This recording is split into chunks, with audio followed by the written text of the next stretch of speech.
This story represents my penchant for punk rock.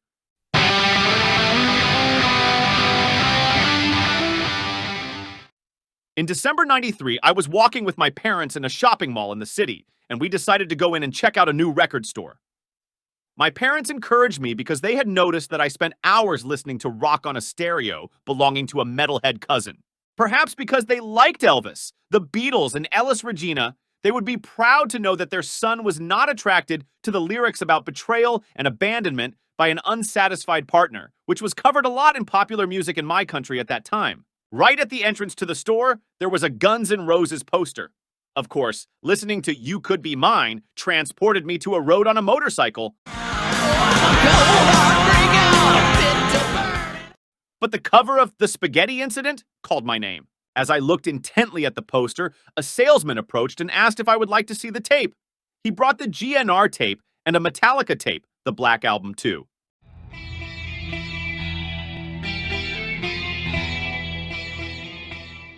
He insisted on talking about Metallica, the snake on the cover, the songs, how good Metallica were, and I, in turn, didn't pay much attention. We bought the Pomodoro tape and went home. How much hope I had in this material. After all, Paradise City.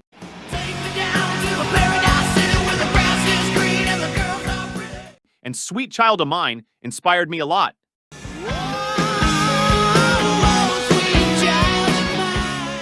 When I got home, I listened very calmly, song by song. I loved. The first track was a legitimate Guns N' Roses song. But what about the second and third track? Why were they so angry in attitude?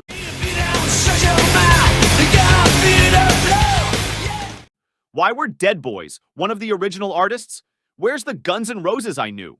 They were faster and less sensitive. I realized that was all I needed at that moment. The other day, I eagerly forced my metalhead cousin to listen to the new Guns too. He didn't hide his frustration. I think he expected more songs like November Rain. When I look into your eyes, I can see love restrained. He didn't like any of the songs, not even Since I Don't Have You. I don't have plans and schemes.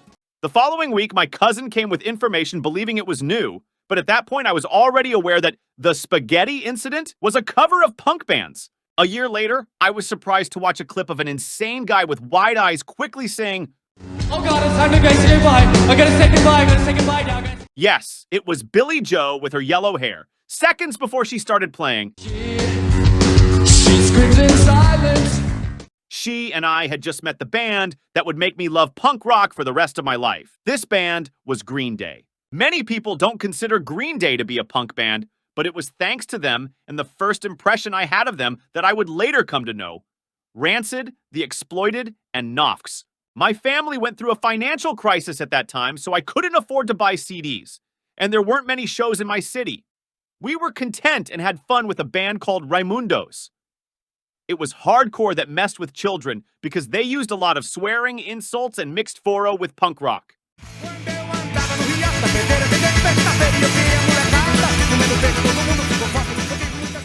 In an interview, they said they were Ramones fans, but I never thought their sound was very similar to the band.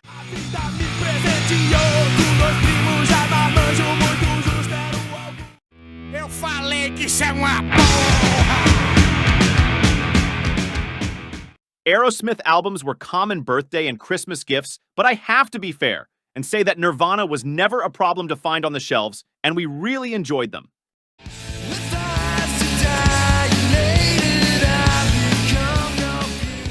In 1996, I bought the Dookie CD in installments from a friend who had received it as a gift from a skateboarder.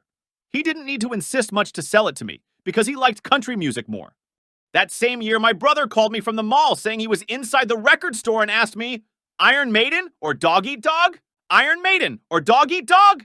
Without understanding, I replied, Iron Maiden. I still have fear of the dark to this day.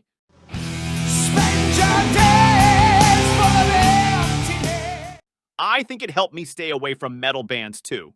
In mid-97, bored of listening to the same songs and the same bands, my friend showed up at home one Friday afternoon with a tape with 3 bands we didn't know. The first song started with a very soft wolf howl. It was beautiful.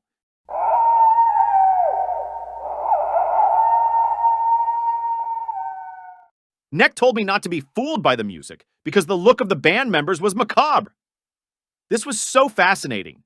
The band was called Misfits.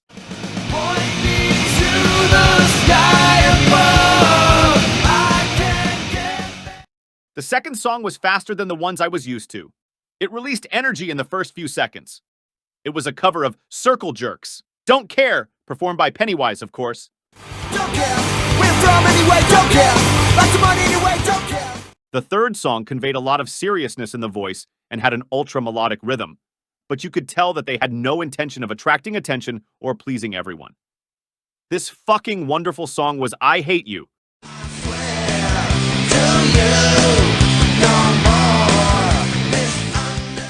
I think it was a Brett Gurewitz, Bad Religion project. Ready!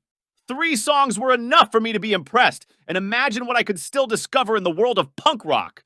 The city's record stores continued to maintain the same line of groups and bands on their shelves and catalogs. On a lucky day, you might find a Kerplunk, and on a day with a lot of luck and money, you might find a Smash. A metalhead friend of this friend of mine went on a trip to the Galleria du Rock, a place considered a rock sanctuary for rockers. It was just there that you could find any genre of rock, from the oldies to the most recent releases, accessories, and t-shirts from your favorite bands. My friend gave him money and asked him to bring 2 CDs from different bands as long as they weren't Green Day.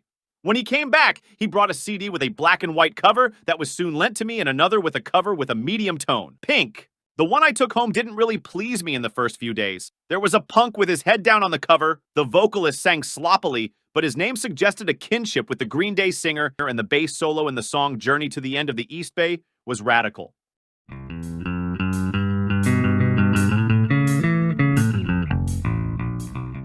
The next day, Rancid was the most played band in my room. I researched more about Tim and Billy Joe Armstrong and discovered the song Radio.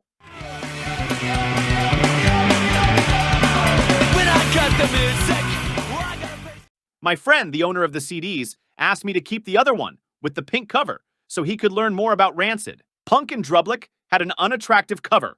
There was no photo of the members, clearly. The lyrics were out of order in the booklet, so I left it aside. The next day, I decided to give Knox a try by listening to it on Discman.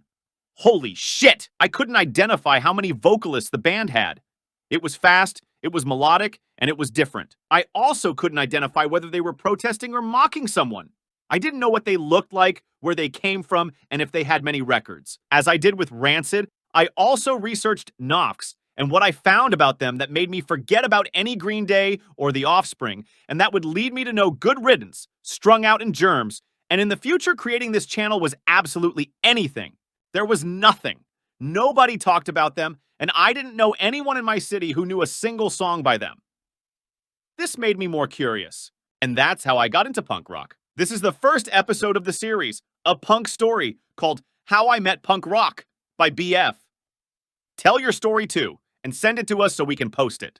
Sessions never meant anything to me.